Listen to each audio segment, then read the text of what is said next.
Question 15. Don says, is the veil supposed to be what I would call semi-permeable?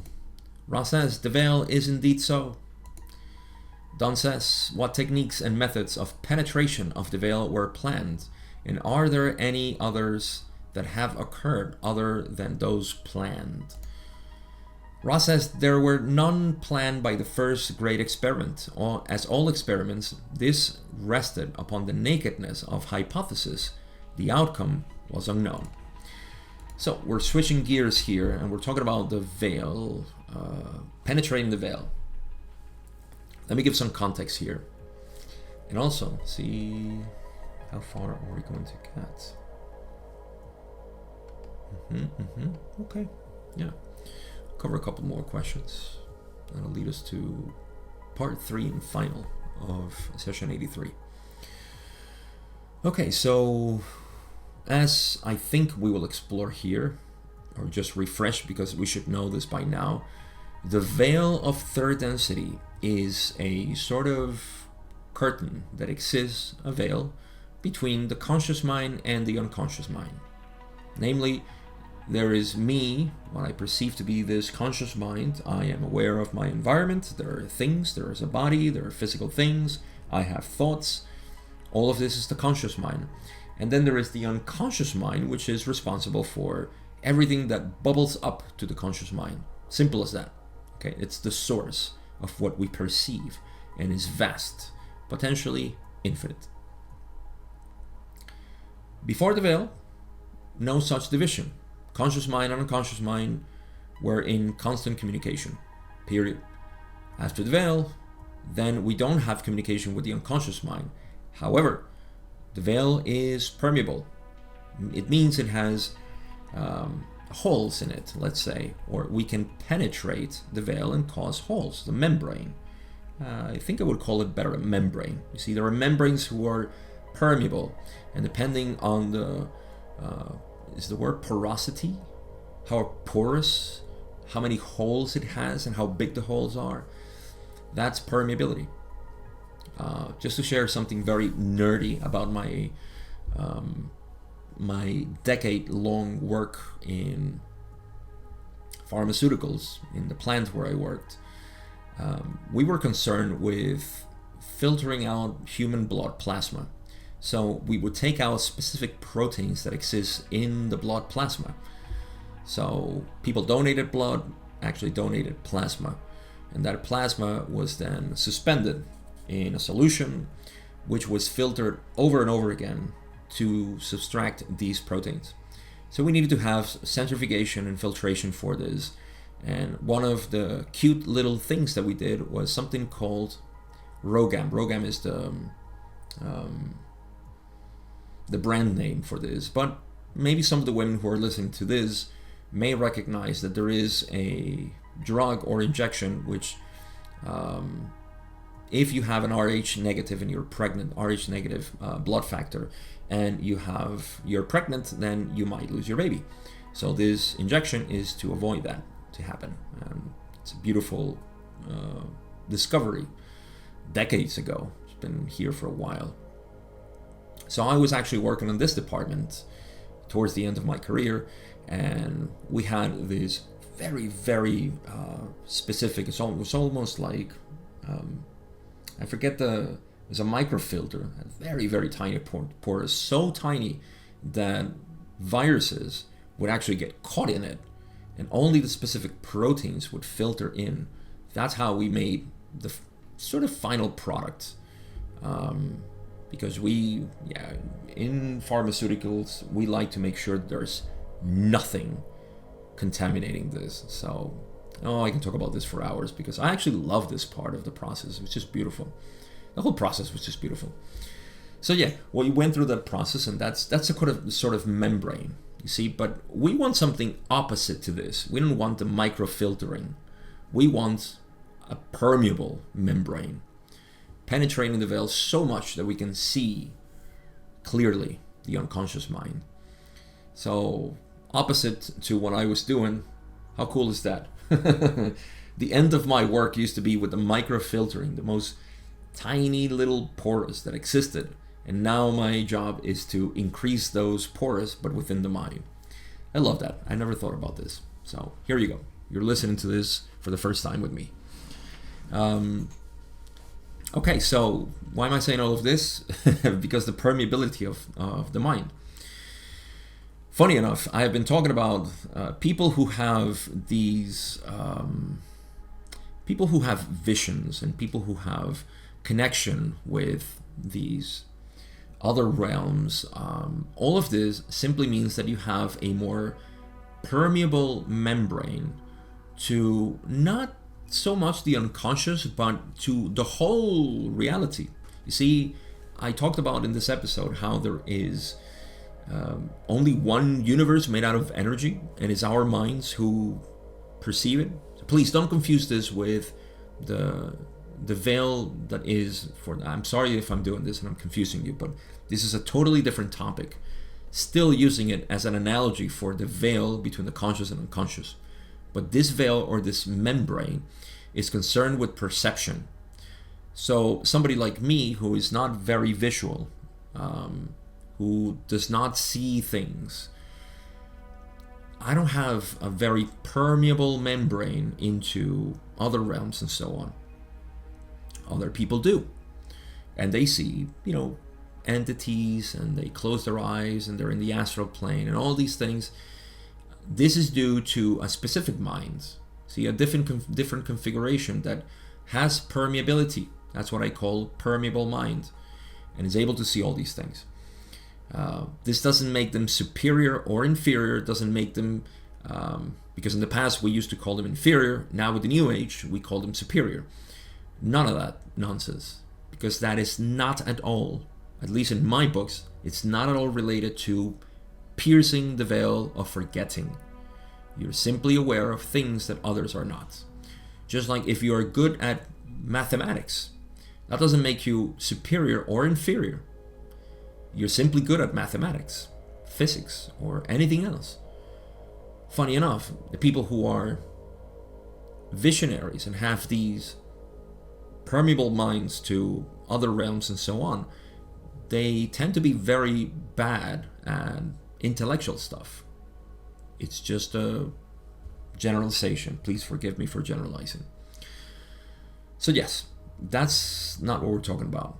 We're talking about the permeability of a veil that allows you to see more. And it could be that, of course, in any of intellectual or intuitive, they can be put to use, obviously, because it's the configuration of your mind, they could be put to use to penetrate the ultimate veil, which is the veil of forgetting.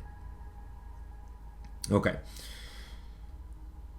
I expanded too much on that, and now we can go back to what Ra is saying. But that's what we were talking about. There were none planned by the first great experiment to penetrate this veil. Don is asking if there was any plans to penetrate this veil. As all experiments rested upon the nakedness of hypothesis, the outcome was unknown. We're gonna talk more about this, so fret not. Now, yeah, I think that's the long introduction that I wanted to make to this veil. But yeah, what are the techniques and methods of penetration that were planned? Ra says there were none planned. And as all experiment, this was just hypothesis. Let's see how it goes. The outcome was unknown. But something was discovered. Ra says it was discovered experientially and empirically that there were as many ways to penetrate the veil as the imagination of mind-body-spirit complexes could provide. The desire of mind-body-spirit complexes to know that which was unknown drew to them the dreaming and the gradual opening to the seeker of all of the balancing mechanisms leading to adepthood and communication with teach-learners which could pierce this veil. Let me make a pause here because we have more, but this is beautiful. So I'm just going to make you visualize what I see. Feel free to change it at your own discrimination. At the moment that the veil was implemented, there was the experience and the empirical result of this experience, right, was such that we found that there were so many ways to penetrate the veil. Because if we put not a veil but a armored, just to call it a word, that we cannot penetrate the veil, then obviously all is lost. Nothing is lost really, but it's just a failed experiment. Nothing could be experienced through that. It's gone, it's over. But because we drew a veil, which is semi-permeable, then we found that look at all the ways that we can dissolve the illusion of separation. As we would expect, there are infinite ways in which we can do this. And I would dare to say that all of us are doing it in a very different way. However, we're all penetrating the same veil, so we can talk about that veil. And we're all touching the same essence, so we can talk about that essence. That's why we say in any mystical path that there is no one path. There is no one way to do this correctly. Everybody is their own experiment. So, we discovered that, so we found that each mind-body-spirit complex could do it in a different way. The desire of them to know that which was unknown drew to them the dreaming and the gradual opening to the seeker of all the balancing mechanisms leading to adepthood. So this desire, see, this is the part, the desire to know that which was unknown. First, this is what I would call sometimes the waking call. You're not awake yet. You're being called to awakening. That's a much better phrase to call this process in which people get this calling, which is not awakening. I'm sorry, I'm very semantic and very structured in my words, so I like to keep things organized. So I would call, you see, for example, me, January, February 2019, I didn't wake up. We say it colloquially. Yeah, I had my awakening happen. I had an awakening call. My awakening, I wouldn't say happened until 2021. And even there, it's sort of like a vague date, because my process has been gradual, which is what the majority of people. Funny enough, we find the word gradual here, because Ross says, to know that which was unknown drew to them the dreaming and the gradual opening to the seeker of all of the balancing mechanisms leading to adepthood. So you become aware of all this stuff gradual. And communication with teach learners, which could pierce this veil. See, anybody who can speak about the reality that underlies the experience of separation, that could be your teacher. Simple as that. Could be a book, could be a sage, it could be your friend who is also studying about this, it could be anybody. So that is the communication with people that could help pierce this veil. So far, so good. Let's read the next part of Ra's answer, where they say the various unmanifested activities of the self were found to be productive in some degree of penetration of the veil. In general, we may say that by far the most vivid and even extravagant opportunities for the piercing of the veil are a result of the interaction of polarized entities. Remember when I said the third density is not meant to be isolated, like this philosopher colleague who claims that in the future we would, I don't think I finished that story. He said that we are going towards a pretty helpful future technologically where we wouldn't even need a partner, somebody like a romantic relationship, because we will be able to program our own AIs into satisfying those needs of companionship. That's where I see that this friend has a lack of awareness that the reason why we seek companionship is because we subconsciously are looking for conflict, interaction, dynamic. Conflict is not a problem. Conflict is just a way for me to wake up from my own BS, if you will. You see, so that's why we have relationships. It's not because they make us feel good. Yeah, that's the hook. You know, it makes me feel good because I find something in you that I don't have. But what is it? I want to have it. Oh, guess what? I have it. I'm just ignoring it because I like to project it on you.